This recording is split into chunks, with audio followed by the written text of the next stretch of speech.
আজকে সকালবেলা কি রান্না করেছো গো? তোর পছন্দের সাজানোটা করেছি, পোস্ত দিয়ে রুটিও করেছি সাথে, খুব ভালো লাগবে দেখবি। ও পোস্ত দিয়ে সজনে ডাঁটা চচ্চড়ি, ওটা তো আমি খেতে খুব ভালোবাসি। আমি রাতে গিয়ে খেয়ে নিই। হ্যাঁ হ্যাঁ, যা যা যা।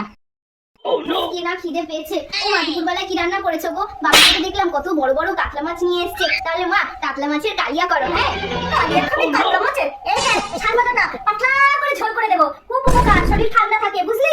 এবার আমি বুঝেছি তুমি এত সজনে ডাঁটা কেন খাচ্ছো।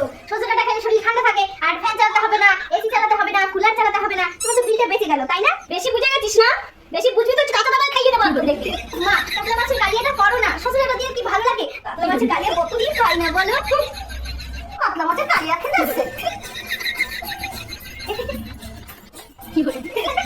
মা সন্ধে হয়ে গেছে গো, খুব খিদে পেয়েছে, অন্তত এবারে কিছু একটা বানিয়ে দাও।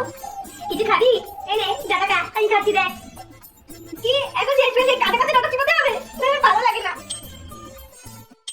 মা 1 মাস হয়ে গেল, এবারে তো ডাটা খাওয়াটা বন্ধ করো। কি বলিস তুই? বন্ধ করবো ডাটা? এই দেখ তোর দিনু মাসি ডাটা পাঠিয়েছে, এবার থেকে ডালে ডাটা, ডিমে ডাটা, মাছে ডাটা, মাংসে ডাটা, সবকিছুতে data data data data data. আসো, যে ডাটাগুলো বেঁচে থাকবে না সবকটা আচার দিয়ে রাখবো। হ্যাঁ, গরমকালে বর্ষায় বসে বসে চেটে চেটে খাবো। কি গো বৌমা? হ্যাঁ, কখন থেকে বসে আছো দেখছি।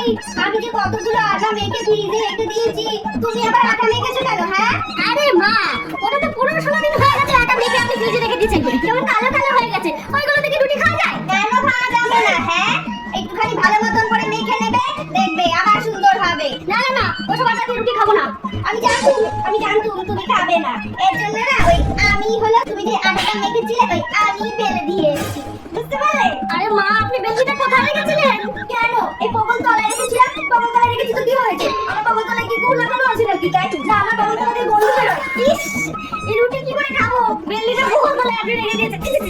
এই চিচি করার আবার কি আছে? হ্যাঁ, চিচি করার কি আছে? আমি কি হেঁটে শুছি না? হ্যাঁ, আর নাকি হাত ধুই না সাবান দিয়ে, নাকি স্নান করি না? ইস, আমার বিল্লিটাকে মাথা চুলকাচ্ছে। ইস গায়ে ঘাম। জানি আমার গায়ে খুব ঘাম, এই তোমাদের জন্যই হয়েছে। ঘাম ঘাম করো তুমি, এর জন্য আমি বারবার স্নান করি, আর এই স্নান করে করে আমার সারা গায়ে এখন হাজা হয়ে গেছে। বলছি মা, আপনি ওরকম করে মাথা চুলকাচ্ছেন কেন বারবারে? মাথা চুলকাচ্ছে তো কি হয়েছে? হ্যাঁ, টিভি দেখতে এসো, টিভি দেখো, আমার মাথার দিকে তো তাকাতে হবে না। বলছি মা টিভি দেখতে ভালো লাগছে না, তো আপনার মাথা চুলকানো দেখতেই বেশি ভালো লাগছে। কি বলো? হ্যাঁ, আমার মাথা চুলকানো তুমি এত দেখছো কি? আমার মাথায় কি উকুন আছে না কুচকি আছে না মাথায় গন্ধ? হ্যাঁ, দেখো দেখো ওইদিকে দেখো। আরে কি উকুন বাবা, আমি সরে বসি, এই যদি আমার মাথায় একটা আসে, আমার রাতের ঘুম হয়ে গেছে, টিভি আর দেখবো না। তোমরা আজকালকার বৌমারা আমার মতন এত পরিষ্কার শাশুড়ি পেয়েছো বলে তোমাদের এত নখরা। হ্যাঁ, যত সব। আরে মা আপনি তো পাত দিয়ে দিলেন।